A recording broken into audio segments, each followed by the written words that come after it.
নমস্কার বন্ধুরা, এডিটিএ ব্লগসে আপনাদের সকলকে স্বাগত। আজকে মাম্মাম বানাতে চলেছে মাস্কমেলন জুস। তো এইটি বানানোর জন্য একটি মাস্কমেলনকে ছোটো ছোটো করে কেটে রাখা হয়েছে। এরপরে একে একে করে 2 চামচ চিনি এবং তার সঙ্গে 2 প্যাকেট ম্যাঙ্গো রাসনা দিয়ে দেওয়া হচ্ছে। তারপর ঢাকাটি দিয়ে এটি ব্লেন্ড করে নেওয়া হলো।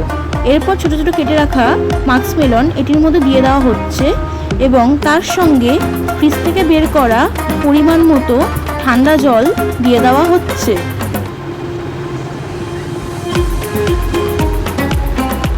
তারপরে আবার ঢাকনি দিয়ে ব্লেন্ড করে নেওয়া হলো। এবারে এটিকে একটি গ্লাসে সার্ভ করে দেওয়া হচ্ছে। গ্রীষ্মের প্রবল দাবদাহে এটি শরীরের জন্য খুবই উপকারী এবং শরীরকে ঠান্ডা রাখে। আপনারাও বাড়িতে ট্রাই করবেন এবং এডিটিএ ব্লগসকে অবশ্যই সাবস্ক্রাইব করবেন। ধন্যবাদ।